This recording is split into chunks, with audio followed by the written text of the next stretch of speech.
Eh bien, chers frères, passe derrière moi Satan. Tes pensées ne sont pas celles de Dieu, mais celles des hommes. La réponse de Jésus est cinglante.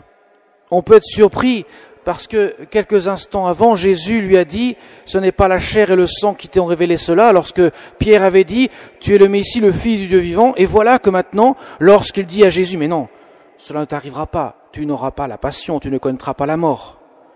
Passe derrière moi, Satan ». Il y a de quoi le faire frémir. Et Jésus donne l'explication. Si quelqu'un veut marcher à ma suite, qu'il renonce à lui-même, qu'il prenne sa croix et qu'il me suive. Car celui qui veut sauver sa vie la perdra, mais qui perd sa vie à cause de moi la trouvera. Mes chers amis, nous avons la clé de ce qu'est la sainteté. Faire la volonté du Seigneur. Et la volonté du Seigneur, on peut le résumer tout simplement par aimer. Aimer le Seigneur et aimer nos frères comme nous-mêmes. Et l'amour, eh bien, passe par un renoncement, par porter sa croix et ainsi suivre le Seigneur. Alors, qu'est-ce que Jésus veut dire par prendre sa croix ? Qu'est-ce que cela signifie de prendre sa croix ? Le mystère de la croix, qu'est-ce qu'il en est ? Qu'est-ce qu'on peut en dire ?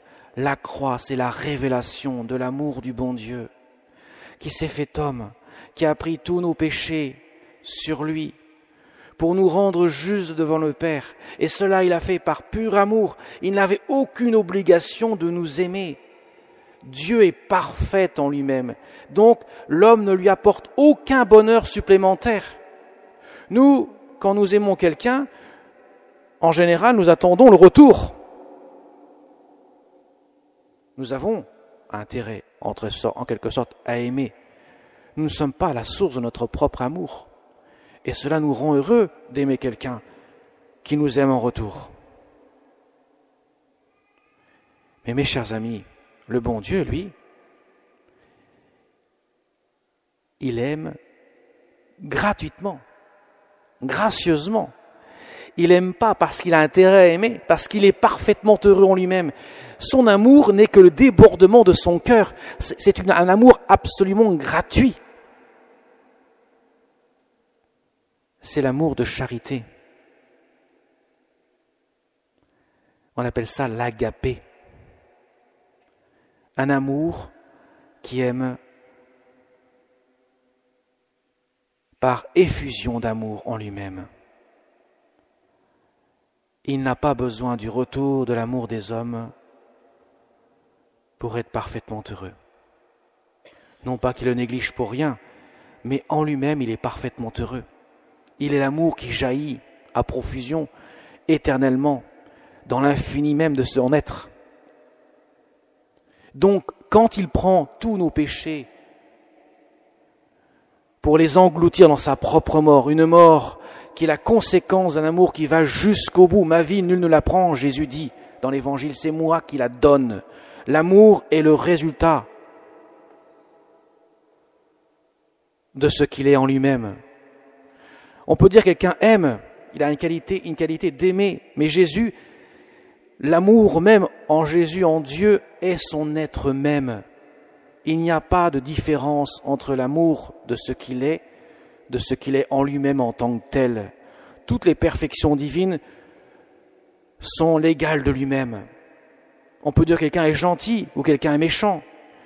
Mais en Dieu, les qualificatifs ne sont pas de l'ordre du conditionnel. Ils sont son être même. Sa puissance est son être même. Son amour est son être même. Donc il ne peut pas ne pas aimer, car il est Dieu. Et en tant que Dieu, il ne peut qu'aimer. Parce que c'est sa raison d'être. Son existence est son amour.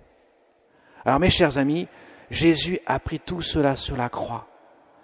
Sa croix, sa lourde croix, qu'il a fait chuter à 3 reprises sur son chemin, montre que le Seigneur s'est relevé à 3 reprises pour me manifester qu'il vient relever l'homme de la mort.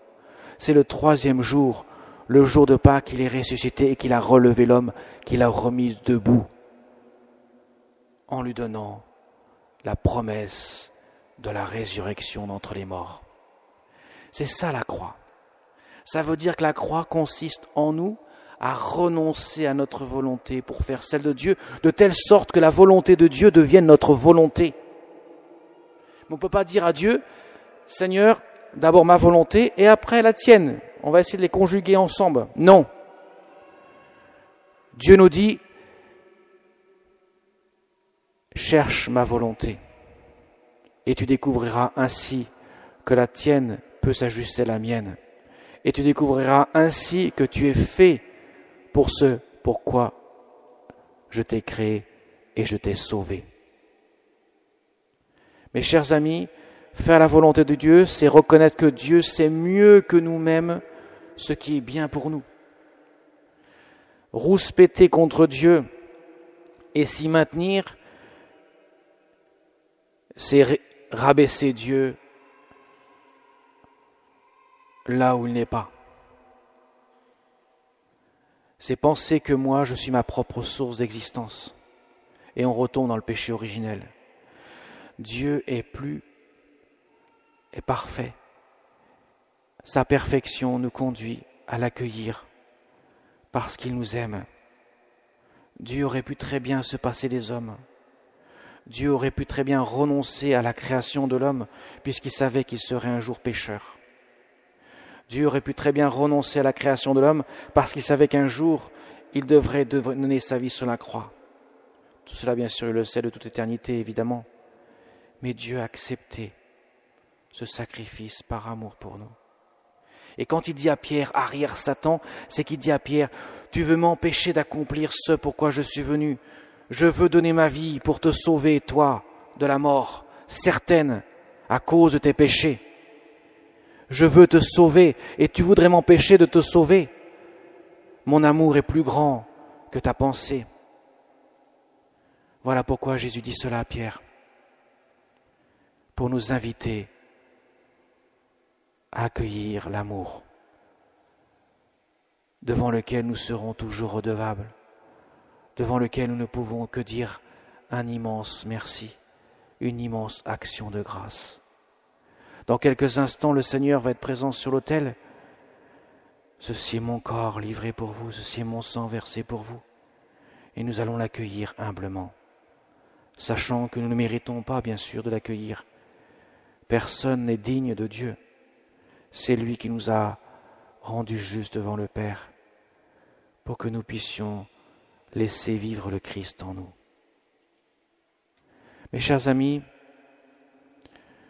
je voudrais terminer en nous tournant vers la Sainte Vierge, notre Mère du ciel. La Sainte Vierge nous révèle comment aimer. Elle nous montre le renoncement. Elle nous montre l'acceptation de la passion du Christ. Elle nous montre que l'amour n'est pas un simple guili-guili dans le cœur. Elle nous montre que l'amour passe nécessairement par l'acceptation de l'autre. Mes chers amis, vous qui êtes la plupart d'entre vous mariés, vous savez bien que votre amour ne se réduit pas seulement aux sentiments que vous avez l'un pour l'autre. Parfois, votre mari vous agace, parfois votre femme vous agace, parfois, ça peut être même pire, et pour autant, vous n'allez pas cesser d'aimer.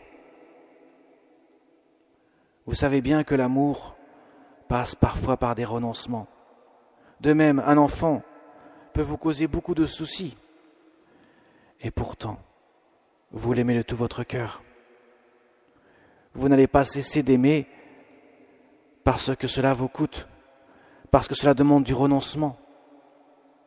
Comment pourrait-on être moins vigilant, avoir une ardeur moins forte pour le Seigneur qui nous aime plus que tout, qui nous aime d'une perfection dont nous ne pouvons pas imaginer, qui nous aime bien plus que nous pouvons nous aimer. Comment pourrions-nous être aussi légers avec le bon Dieu?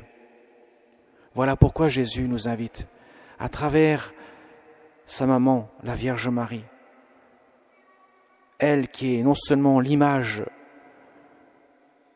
de ce qu'est l'amour, qu'elle a manifesté au pied de la croix,